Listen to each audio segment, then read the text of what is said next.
Watch YouTube is rarely about the love of watches, the fascination with the craft, the enjoyment of design, but more often than not, vapid consumerism. Which means we're always talking about buying this and selling that, and that is understandable. These watches, be they a Citizen Soyosa or a Patek Philippe World Timer, we want to know if we're making the right decision, because it's often a sizable investment relative to our income. So in that vein, today we're talking about what I would do if I restarted my watch collection, what I would buy again, what I would not, how I would do things differently if I could have a do-over. Welcome to Doug's Watches, the thinking watch channel, but with maybe a little bit less thinking than usual. To give this video some sort of limit, I'm working to the £5,000 figure. Now that's in British pounds, but I'll put other currencies on the screen throughout. Don't worry, my international viewers. And why £5,000? Well, I think that's a decent, not unrealistic, yet still aspirational watch collection, in my opinion. It's less expensive than many of watch YouTubers and many of those lurking in my comments section. Sure, buy a piece here and there, and I think you'd get to this figure given a few years, with watch collecting being a healthy focus of yours.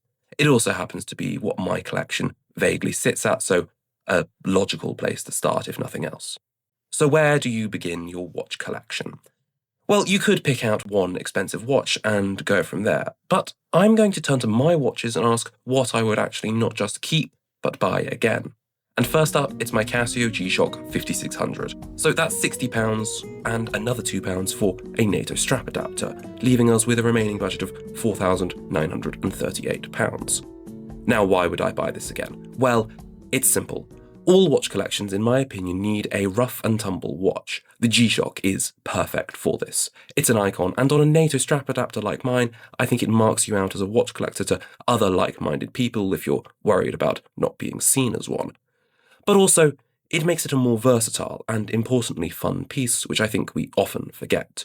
Yet beyond this, the G-Shock has a very important factor going for it. It's a highly affordable watch, but it transcends the category of affordable watch, as there is nothing better than it at what it does. I'll talk about this another time. The idea that there are affordable watches and then watches that are cheap but beat everything, and so will find themselves in some of the most expensive and most exclusive watch collections on the planet, because they are genuinely incredibly universal. I have pretty much actively tried to break this watch going outdoors, travelling, falling out of bars, and falling into some pretty interesting situations with it. And it has never missed a beat. Honestly, it is probably my second most worn watch.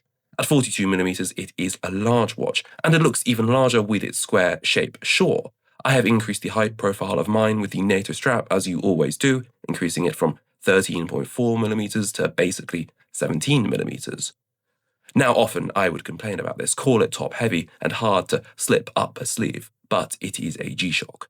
Go big or go home. So, the G-Shock I would be buying again. Now, I think all collections need a dressier watch, and for that I would buy my Neo Vintage Quartz Omega Seamaster reference 1425 again.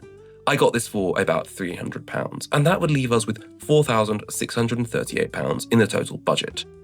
If I'm looking for a dress watch in a collection to put with a suit at this price point, your options, quite frankly, are quite limited. What, a Seiko Presage maybe, or an Orient? These are great watches, but they do not carry the Omega name. They do not feel like a luxury, and if I'm looking for something dressy, I want it to feel a little special. But I also don't want to worry about winding it, because if I am getting dressed up, I've often spent far too long at the shower doing my hair, and there is traffic to contend with. So that's where the Quartz part comes in. It's got a pick-up-and-go, dressy-ish elegance, which I'd compare in vibe to that of the Hamilton Khaki Field Murph. Only for my actual use of this, the Quartz comes in handy. This is not my everyday watch, that'll be coming next, but it's a not-so-special but still elevated occasion watch, and it has served marvellously in this role. My only fault, to be honest, I think I'd prefer the dial without the date indicator. The Arabic numerals of 12, 6 and 9 are just so stunning, I think the 3 would perfect the balance of this. I believe inside lives the ETA 955122, so a Swiss-made quartz movement. It's 34mm, 9mm thick, it's classically proportioned, and I think there's a beauty in that. This watch to me serves as a reminder of a few things. Something doesn't have to be expensive to be beautiful. There's something quite refreshing about a minimal dial as well, and a watch that is actually the right size for you. Now then, my next choice needs a rather large explanation. As my daily watch, I would get, again, an upmarket-ish GMT, a watch complication I actually use day to day. However, instead of my Tudor Black Bay GMT, I would now buy the Longines Spirit Zulu Time 39mm with the rather boring black bezel for £2,950, leaving us with £688 left over. So obviously this is the most expensive watch in this list, and that's a similar setup to my current watch box. A big-ish boy watch for the everyday with some fun and practical pieces on the side. For my current situation and life, this is the right setup for me. If I were discussing starting my collection with, say, 10 grand, I'd feel compelled to have a more flash dress piece lurking around, perhaps a vintage Calatrava or Longines flagship of some sort. But I think there's something quite nice about having a more than respectable watch for the everyday, for the office, for your social life. I think many of us would agree. It's why so much of our time is spent looking at GMTs, chronographs, and dive watches. Our sports watches straddle this line perfectly, and so has my Tudor Black Bay GMT, even with its 14.6mm height. It's not a thin watch by any means, nor is it vintage proportioned in this regard. I think for my wrist, a 41mm wide and 50mm lug to lug, it's just on the edge of what looks acceptable. This watch I have every intention of being the talisman for my life. I adore it. I make actual use of the GMT complication, and I think it works perfectly with my wardrobe, be that a simple white polo or a tweed blazer where I'm trying to emulate Robert Redford. It's a staple watch to own.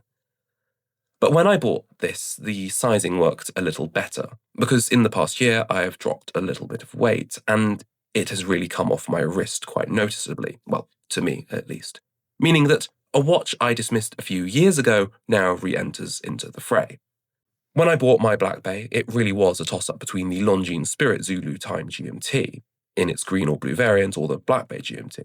I don't recall the black version of the Longines being available. I might be wrong, but I think it launched with the titanium model. And at 39mm, I think it now would look better and feel better on my wrist than my Black Bay.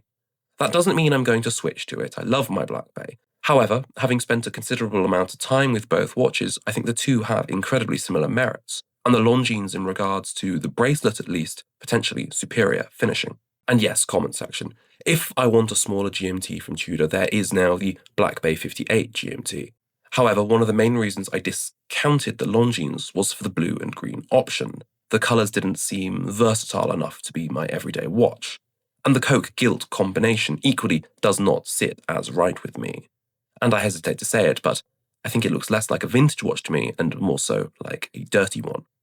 The Pepsi bezel, with its combination of two primary colours, manages to be as versatile within a wardrobe context as the black of a Submariner or black Longines Zulu Time.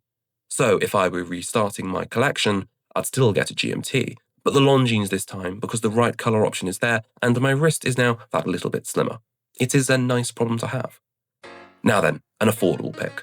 So what am I going to do with that last £688? It's an interesting problem to have. Now, I could have done what I've done over the years and acquire lots of Casios, eBay finds, and junk shop trinkets, or get what we'd possibly call an affordable watch. Now, if you saw my recent video, The Hidden Cost of Affordable Watches, like many of you have, you'd see that I regret buying lots of affordable and cheapish watches, instead of just bringing all that money together and having one piece that actually receives a lot of wrist time. My watch collection for £5 is missing a few things. I don't have a proper field watch like a Hamilton Khaki Field Mechanical or Seiko Alpinist, but then the G-Shock serves that function, so those affordable watches are out. I don't have a dive watch, but my G-Shock will go to 200 meters, the Spirit Zulu Time 100 meters, which is more than I'll ever need doing the dishes or going for a paddle. So there goes a Seiko Prospex Turtle or Citizen ProMaster Diver. I've got something dressy enough for the reality of my life in the Omega. I don't have an integrated bracelet sports watch, that's for sure. A regular Soyosa wouldn't probably use all of our budget though. So we could look to the ever-present Tissot PRX Powermatic 80, but I kind of refuse to buy that movement as a consequence of it only achieving such a long power reserve by decreasing its frequency. It is quite frankly marketing trickery and nothing more. So we could look to the Citizen Zenshin, which for £500 will get you an automatic titanium integrated bracelet sports watch. With a look that's a little Soyosa meets IWC Engineer, I think it's actually quite a good package. For the same money, you could also look at the EcoDrive chronograph model from Citizen, which has a very nice dial, and we do not have a solar piece in this collection yet, so if that is a must for you, then sure.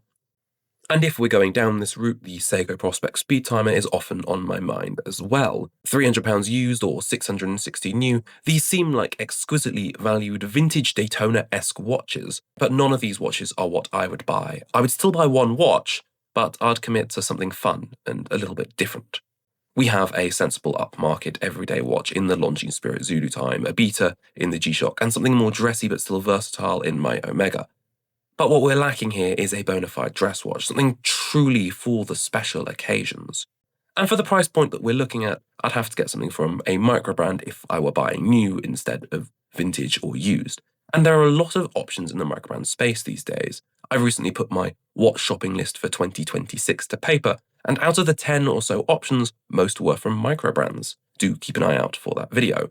But the Baltic MR01, which sports a micro rotor, would be an obvious contender. So would a Denizen with a tiger eye dial. That would pair perfectly with my grey or blue suits. Yes, it's quartz, but the vibes are impeccable.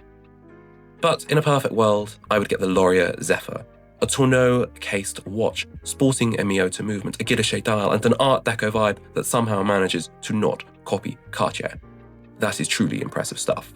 That is, if you can find one. These were £525 new, so well within budget, but a special run, so you'll have to battle it out on eBay or Chrono24 for one of these.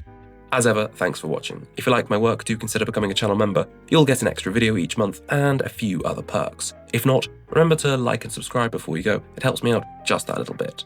Bye-bye.